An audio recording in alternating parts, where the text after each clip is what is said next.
हरि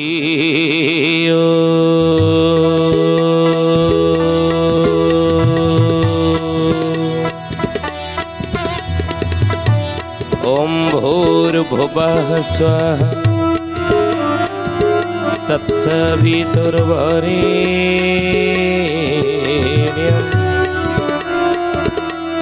भर्गो देवस्य धीमहि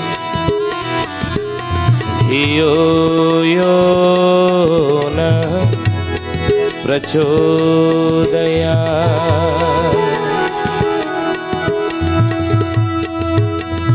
पिता पुत्र पौत्रं चैव अभिर्नैक कळेवरं हरि साधु रघुवरं वन्दे अनंत गोपालं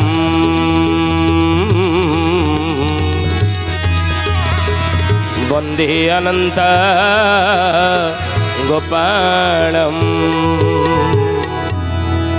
बोलिए महापुरुष अच्युतानंद जी की जय। शुद्धि जनी ज्ञानी गुणी मंडली आज मालिका वचन को आपण मानक स्वागत जनाऊँ।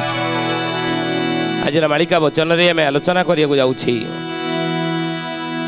दिने माँ बिरजा खंडगिरी रे आसी भेट हेबे बा खंडगिरी रे आसी पहुँचबे। केबे महापुरुष अच्युतानंद तांका मालिका ग्रंथ रे ई कथा आलोचना करिसंती।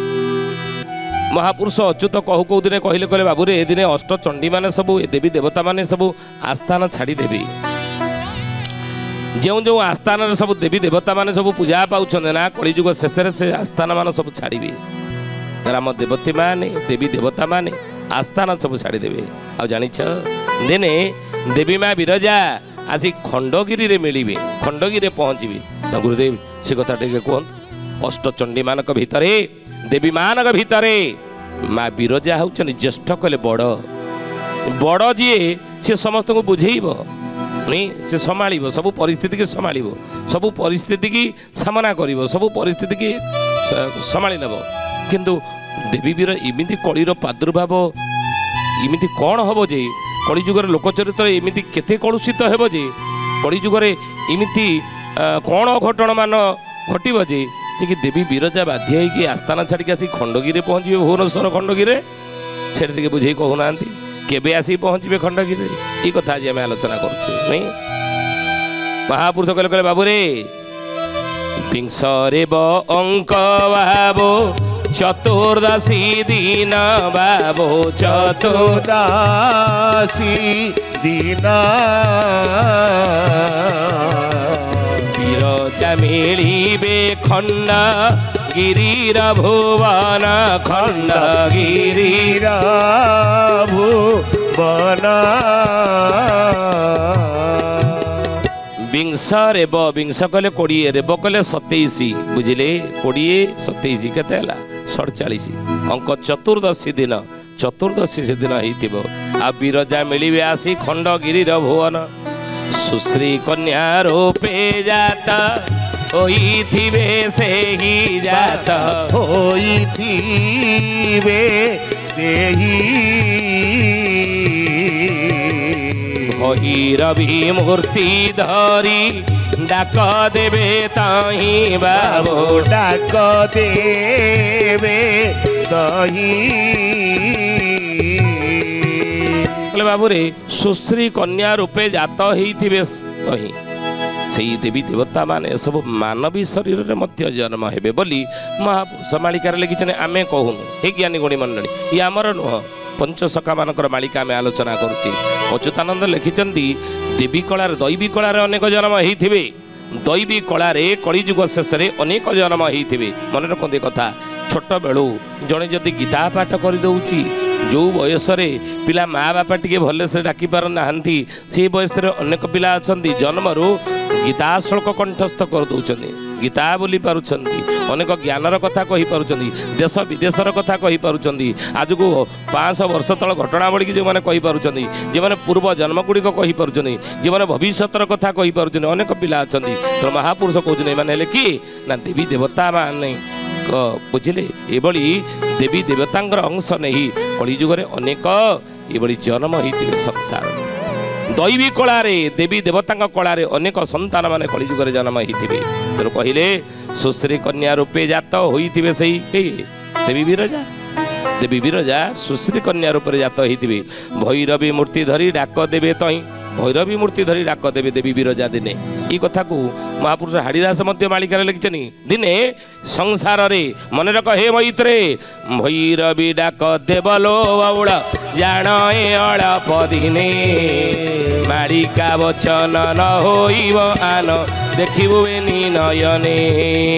ଜୟ ଜଗନ୍ନାଥ ପତିତ ପାବନ ଓଡ଼ିଶା ବଡ଼ ଠାକୁର, କଳ୍ପବଟବାସୀ ପ୍ରଭୁ ବ୍ରହ୍ମ ରାଶି କଳି କଳୁଷ ନିସ୍ତାର। ବୋଲେ ଭୈରବୀ ଡାକ ଦେବଲୋ ବଉଳ ଜାଣ ଏ ଅଳପ ଦିନେ, ମାଳିକା ବଚନ ନ ହୋଇବ ଆନ ଦେଖିବୁ ବେନି ନୟନେ। ଆଉ ଭୈରବୀ ଡାକ ଦେବଲ ବୋଲ ଦିନେ, ଭୈରବୀ ଡାକ ଦେବ କିଏ? ଭୈରବୀ ଡାକ ଦେବ, ଭୈରବୀ ଡାକ ଦେବ କିଏ? ମହାପୁରୁଷ এই ବିଷୟରେ କ'ଣ ଆଲୋଚନା ମାଳିକାରେ କରିଛନ୍ତି? ହଁ, ହେ ଜ୍ଞାନୀ ଗଣି ମଣ୍ଡଳୀ ଶିଷ୍ୟ ରାମଚନ୍ଦ୍ର ପଚାରିଦେଲେ, କହିଲେ ଗୁରୁଦେବ ଭୈରବୀ ଡାକଟା ଦେବ କିଏ ସଂସାର ଦିନେ? ନା ଆଉ କେତେବେଳେ ଦେବ? ଏ ଭୈରବୀ ଡାକଟା କେତେବେଳେ ହବ? ନା ଦେବୀ ବିରଜା ଭୈରବୀ ଡାକ ଦେବେ। କେତେବେଳେ ଦେବେ? ନା ଯେତେବେଳେ ଖଣ୍ଡଗିରିରେ ଆସିକି ପହଞ୍ଚିବେ, ଦେବୀ ବିରଜା ଆସ୍ଥାନ ଛାଡ଼ି ଯେତେବେଳେ ଖଣ୍ଡଗିରିରେ ଆସିକି ପହଞ୍ଚିବେ ସେତେବେଳେ ଭୈରବୀ ଡାକ ଦେବେ। ନା ସମୟଟା ସେତେବେଳେ କେତେବେଳେ? ନା 26 ଅଙ୍କ ଭିତରେ ହୋ ପୁଣ, ଭୈରବୀ ଡାକିବ ନିଶା ଅର୍ଧେଣ, ଭୈରବୀ ଡାକିବ ନିଶା ଅର୍ଧେଣ, ଭୈରବୀ ଡାକିବ ନିଶା ଅର୍ଧେଣ। 26 ଅଙ୍କ ଭିତରେ ପୁଣ 26 ସମୟରେ ଭୈରବୀ ଡାକିବ। ନିଶା କହିଲେ ରାତିରେ, ରାତିରେ ଶୋଇଥିବେ ଆପଣମାନେ, ଅଚାନକ ଗୋଟିଏ ବିକଟାଳ ଶବ୍ଦ ଆପଣ ଶୁଣିବେ, ଡାକ ଶୁଭିବ, ବୁଝିଲେ? ଆଉ ସେ ଡାକ ଶୁଭିବ ଯାଜପୁରକୁ, ବିରଜାଇ ଯିବେ ବ୍ରହ୍ମା ସ୍ଥାନକୁ, ବିରଜାଇ ଯିବେ ବ୍ରହ୍ମା ସ୍ଥାନକୁ, ବିରଜାଇ ଯିବେ ବ୍ରହ୍ମା ସ୍ଥାନକୁ। ସେ ଡାକ ଶୁଭିବ ଯାଜପୁରକୁ, ଯାଜପୁର ଯାକେ ସେ ଡାକ ଶୁଭିବ, ଖଣ୍ଡଗିରିରୁ ଯାଜପୁର ଯାକେ। ଆଉ ବିରଜାଇ ଯିବେ ବ୍ରହ୍ମା ସ୍ଥାନକୁ। ଏଇ ସମୟରେ ଦେବୀ ବିରଜା ଖଣ୍ଡଗିରି ଯେଉଁ ଆସିକି ପହଞ୍ଚିଥିବେ, ସେହି ସମୟରେ ଏଇଠୁ ସେ ବ୍ରହ୍ମା ସ୍ଥାନକୁ ଚାଲିଯିବେ, ବ୍ରହ୍ମାଙ୍କ ନିକଟକୁ ଚାଲିଯିବେ। ଦେବୀ ବିରଜାଇ ସ୍ଥାନ ଛାଡ଼ିବ, ଏକା ଡାକରେ ବ୍ରହ୍ମାଣ୍ଡ ପୁରିବ, ଏକା ଡାକରେ ବ୍ରହ୍ମାଣ୍ଡ ପୁରିବ। ଆଉ ସେ ଡାକ ଯାହାର କର୍ଣ୍ଣେ ଶୁଭିବ, ଅକାଳ ମରଣ ତାହାର ହେବ, ଅକାଳ ମରଣ ତାହାର ହେବ, ଅକାଳ ମରଣ ତାହାର ହେବ। ବୋଲେ ଦେବୀ ବିରଜାଇ ସ୍ଥାନ ଛାଡ଼ିଦେବ, ଏକା ଡାକରେ ବ୍ରହ୍ମାଣ୍ଡ ପୁରିବ। କହିଲେ ଦେବୀ ବିରଜାଇ ଯେତେବେଳେ ସ୍ଥାନ ଛାଡ଼ିଦେବ, ସେତେବେଳେ ଗୋଟିଏ ଡାକରେ ବ୍ରହ୍ମାଣ୍ଡ ପୁରିଯିବ। ଆଜି ଆପଣ ଦେଖୁନାହାନ୍ତି ଅନେକ ଜିଲ୍ଲା ଗୁଡ଼ିକରେ ଲୋକମାନେ ଆଜି ବି ମଧ୍ୟ କହୁଛନ୍ତି ଯେ ସମୟ ସମୟରେ ଆମେ ଏମିତି ଗୋଟେ ଶବ୍ଦ ଶୁଣୁଛୁ, ନୁହେଁ? କେଉଁଝର ହେଉ, ଯାଜପୁର ହେଉ, ଭଦ୍ରକ ହେଉ, ବିଭିନ୍ନ ଅଞ୍ଚଳବାସୀ କହୁଛନ୍ତି, ଭଦ୍ରକ ହେଉ, ଏସବୁ ବିଭିନ୍ନ ଅଞ୍ଚଳ ଲୋକ କହୁଛନ୍ତି, କହିଲେ ଅନେକ ସମୟରେ ବିକଟାଳ ରଡ଼ି ସବୁ ଶୁଭୁଛି।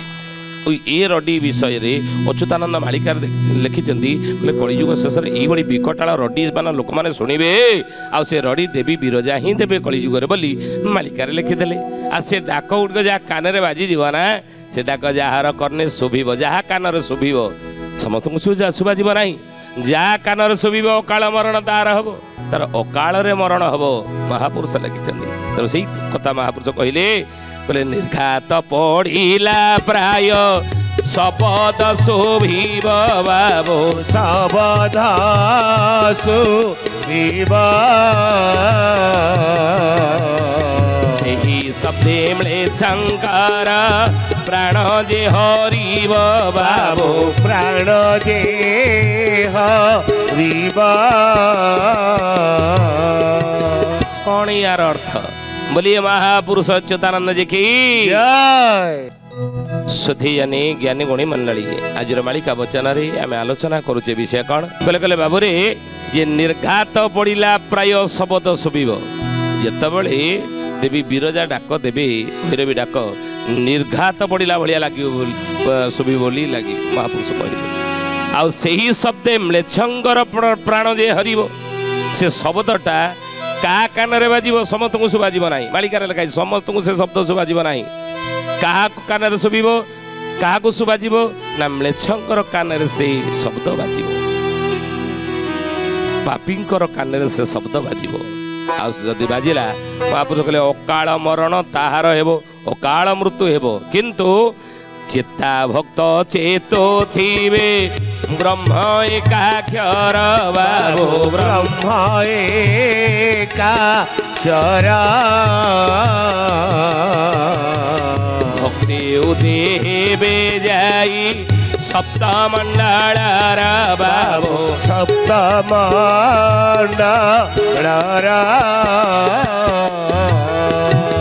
जो माने चेता भक्त माने से माने चेतुथिबे ब्रह्म एकाक्षर मंत्र ब्रह्म एकाक्षर मंत्र जप करुथिबे बुझिले विभिन्न धर्म रे भक्त माने थिबे विभिन्न संप्रदाय रे भक्त माने जोड़ी हिथिबे विभिन्न गुरु आश्रित रे भक्त माने संसार थिबे विभिन्न नाम गुरुदत्त नाम को जप करुथिबे भजन करुथिबे कीर्तन करुथिबे जणान करुथिबे प्रभुंकर विभिन्न नामर प्रार्थना करुथिबे तेणु विभिन्न आइक धार्मिक बाटर जो माने थिबे चेता भक्त माने से माने ही संसार रक्षा पाइबे बोली महापुरुष मालिकार लिखिले आउ से अनेक मार्ग रही आध्यात्मिक मार्ग भितर ब्रह्म एकाक्षर मंत्र जो मैंने जप करुवे से माने ही महापुरुष कहते सुरक्षित रे उद्धार पाइबे पुणी महापुरुष कहले ब्रह्म जे गुणाण जानी थिबे जे भक्त जानी थिबे जे भक्त प्रभुंक सहित लीला करिबे नियत लीला करिबे नियत बोले बाबूरे ब्रह्म जे गुणाण जानी थिबे जो भक्त जो माने ब्रह्म ज्ञान अधिकारी ही थिबे ब्रह्म एकाक्षर मंत्र जो माने जानी थिबे बा ब्रह्म सहित जहाँकर संपर्क थिबो शरीर द्वारा संसार कर्म कर तुम किए मना करूना बुझे मन रखते ये कथा ज्ञानी गुणी मंडली अच्युतानंद महापुरुष निजर शिष्य मान कहते द्वादश गोपाल मान बस कहते प्रिय शिष्य रामचंद्र कहते कहले बाबू रे संसार कर्म तो करुथा नीति बाटर करुथा न्याय बाटर करुथा सत्य बाटर करुथा धर्म बाटर करुथा किंतु प्रभुंगठारे मन रखी था चिंता चेतना तोर ब्रह्म सब थांतु ब्रह्मंगठारे मति लगे था ब्रह्मंगठारे चिंता लगे था ताहले उद्धार पाइबू कई कहूना ते मठ बाड़ी पड़ा कई कहे ना जा जंगल को पड़ा कई कहे ना जा हिमालय जाकि तपस्या कर सेठिकी जीवार आवश्यकता नहीं धन्य गृहस्थ आश्रम परिवार भितर रही जा गृहस्थ को आश्रम बोली भावे मनीष जीवन रे ज्ञानी गुणी मंडली चारोटी आश्रम दे आमे गति करती एक रहा ब्रह्मचर्य 1 ରୁ 25 वर्ष चला अवधि काल नहीं ब्रह्मचर्य बयस केते वर्ष 25 वर्ष कौटू कौ जगह 1 ରୁ 25 वर्ष ये ब्रह्मचर्यर बयस द्वितीय है गृहस्थ जीवन गृहस्थ आश्रम तार अवधि केते सी 25 वर्ष केबे ठारू ना 25 ରୁ 50 ये गृहस्थ जीवन अतिवाहित करवा गृहस्थ आश्रम रहिबा ये आश्रम टी अतिवाहित है तापर तृतीय आश्रम आसे जहाँ कहते बानप्रस्थ आश्रम ये बानप्रस्थ आश्रम अवधि काल केते ना सी 25 वर्ष केबेटू केबे जाए ना 50 ରୁ 75 ये बानप्रस्थ आश्रम आम गति करवा एवं जिते 75 ରୁ 100 वर्ष जड़े बंचेला ना ताले सन्यास जीवन सन्यास आश्रम से अतिवाहित कर परिवार भितर संभव मठ बाड़ी जंगल हिमालय जाई तपस्या करवा दरकार नहीं महापुरुष पर्वत गुहारे साधना साधिले साधना सिद्धि नुहई पर्वत गुहार जाकि आप साधना साधिबे सेठी जाई जप तप करेंगे सेठी संसार कथा मन पड़ुथिबो सान पुअर बाहाघरटा करनी बाहाघर न करिकी घर छाड़ी पड़ी आईली आड़े एपटे तपस्या करिया सेपटे बाहाघर है कि ना सेपटे धान रुआ है कि ना कि परिवार कौन घटना घटला परिवार कथा मन पड़ुथिबो लाभ कौन अच्छी से ସଂସାର ତ୍ୟାଗ କରିବା ନା। ଧନ୍ୟ ଗୃହସ୍ଥ ଆଶ୍ରମକୁ ଧନ୍ୟ ବୋଲି କହିବ। ତିନି ଆଶ୍ରମର ଫଳ ଇଏ ଗୃହସ୍ଥ ଆଶ୍ରମରେ ହିଁ ମିଳିଯିବ। ବ୍ରହ୍ମଚର୍ଯ୍ୟ ସେପଟେ ବାନପ୍ରସ୍ଥ, 3 ହେଉଛି ସନ୍ନ୍ୟାସ।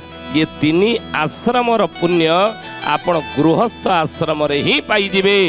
କେମିତି ନା ସେଇଭଳି ନିଜକୁ ସାଧନା କରି ସେଇଭଳି ସଂସାର ଭିତରେ ରହିବା, କିନ୍ତୁ ସଂସାରଠାରେ ମନକୁ ରଖିବେ ନାହିଁ। ଶରୀର ଦ୍ୱାରା ସଂସାର କର୍ମ କରି ମନଟା କେଉଁଠି ରଖିବେ? ସଂସାରଠାରେ ନାହିଁ, ବ୍ରହ୍ମଙ୍କଠାରେ ରଖିବେ। ବୋଲିଏ ମହାପୁରୁଷ ଅଚ୍ୟୁତାନନ୍ଦ ଜି କି ବେଦମୂର୍ତ୍ତି ତପନିଷ୍ଠ ପଣ୍ଡିତ ଶ୍ରୀରାମ ଶର୍ମା ଆଚାର୍ଯ୍ୟ ମୋର ଗୁରୁଦେବ ଲେଖିଛନ୍ତି ଧନ୍ୟ ଗୃହସ୍ଥ ଆଶ୍ରମ। ସେ ସବୁ ଆଶ୍ରମକୁ ଧନ୍ୟ କହିନାହାନ୍ତି, ବ୍ରହ୍ମଚର୍ଯ୍ୟ ବାନପ୍ରସ୍ଥ ସନ୍ନ୍ୟାସ ନା। ଆଉ ଏ 4 ଆଶ୍ରମ ଭିତରେ ଧନ୍ୟ କହିଛନ୍ତି ଗୃହସ୍ଥ ଆଶ୍ରମକୁ। ଗୃହସ୍ଥ ଆଶ୍ରମ ହେଉଛି ଶ୍ରେଷ୍ଠ ଆଶ୍ରମ 4 ଆଶ୍ରମ ଭିତରେ। କାହିଁକି ଶ୍ରେଷ୍ଠ? ନା ଏଠି ସଂଯମ, ସେବା, ସହିଷ୍ଣୁତା ଇଏ 3ଟାକୁ ସାଧିବାକୁ ପଡ଼େ। ସଂଯମ ଏଇଠି ଆପଣ ସାଧିବେ, ସେବା ଏଇଠି ଆପଣ ସାଧିବେ, ଏବଂ ସହିଷ୍ଣୁତା ସହିବା ଏଇଠି ସାଧିବେ। ଆପଣ କହିବେ ଏଇଠି ସାଧିବେ କାହିଁକି? ବାହାରେ ଜଙ୍ଗଲରେ, ହିମାଳୟରେ କି ମଠ ବାଟରେ କ'ଣ ସାଧି ହେବନି? ନା। କାହିଁକି ନା ଶୁଖିଲା ଭୂଇଁ ଉପରେ ପହଁରା ଶିଖି ହୁଏନି, ହୁଏ ନା। କି ନଈ ପାଣିରେ ଆପଣ ପିଲାକୁ ପହଁରା ଶିଖେଇବେ, ବିନା ପାଣିରେ କ'ଣ ପହଁରା ଶିଖି ହେବ? ନା। ତ ସେଇଥିପାଇଁ ଶୁଖିଲା ଭୂଇଁରେ ପହଁରା ଶିଖି ହୁଏ ନାହିଁ।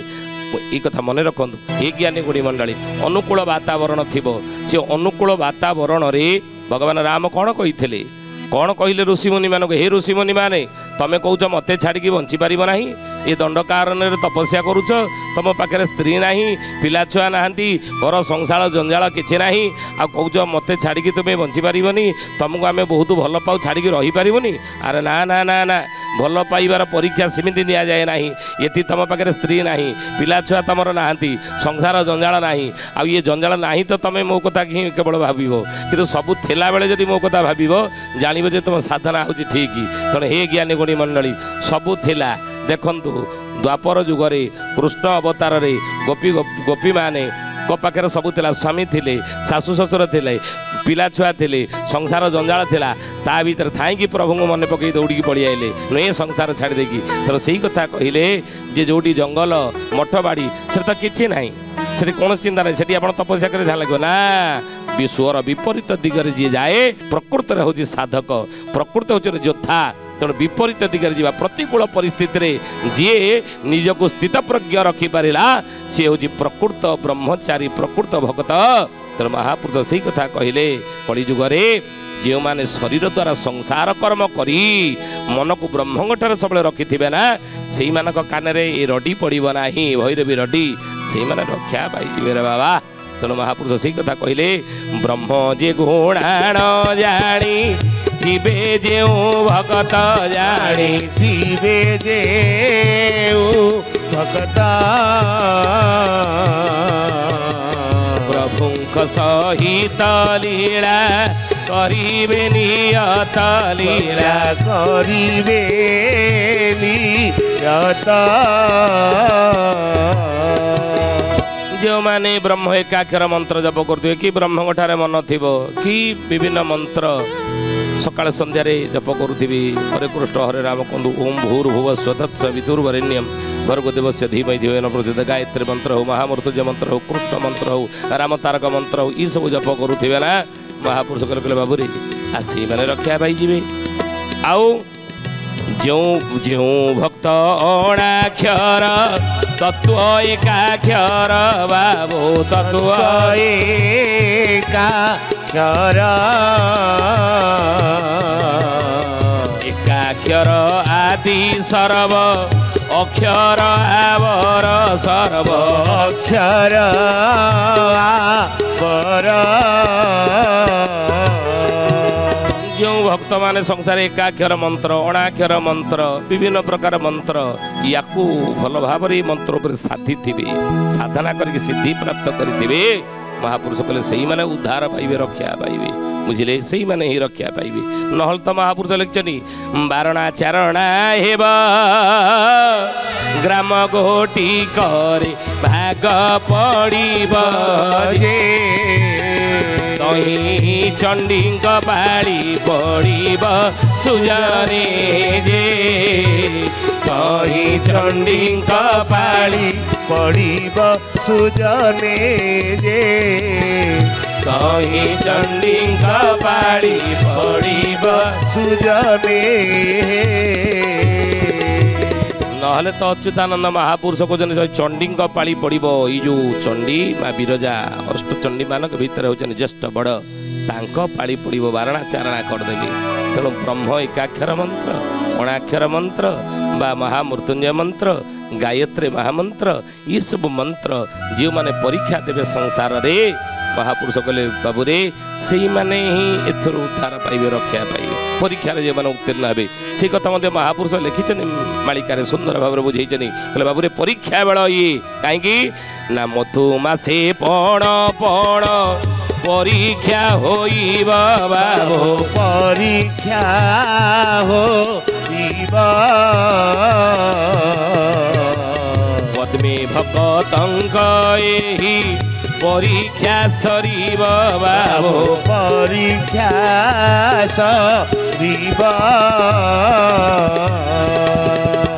अच्युतानंद महापुरुष कहले ये जो ब्रह्म एकाक्षर मंत्र अणाक्षर मंत्र गायत्री मंत्र महामृत्युंजय मंत्र विभिन्न सब मंत्र ठीक से जप करुचन कि नहीं जपर विधान कौन नीति नियम कौन या परीक्षा भक्त मान जो मैंने दे उत्तीर्ण हेबे से माने ही रक्षा पाइबे बोली मालिका लिखाई से चैत्र मास हो चतुर्दशी तिथि हो महापुरुष कहले से समय रे विरजा खंडगी परीक्षा ने भक्त मानकर जो मैंने परीक्षा उत्तीर्ण हे रक्षा पाइबे से तेणु हे ज्ञानी गुणी मंडली आज तो समय आसंतु बाणी की विराम दबा प्रभुंकर नाम नहीं हरि हरि घोषा पाप तापनाश शरण सरोज पादे शरण सरोज पादे यथो बड़ी भाव आओ न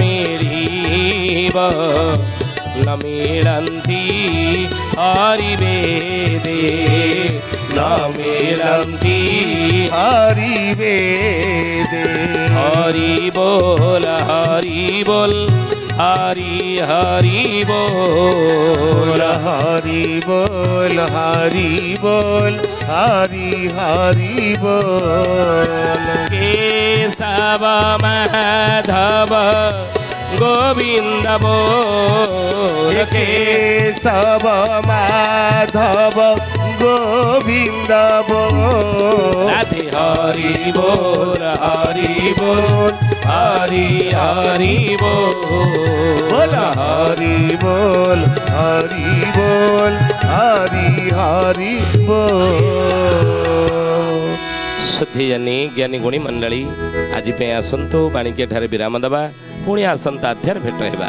रहुचु हरि ओम शांति शांति शांति सर्वारिष्ट सुशांति भवतु।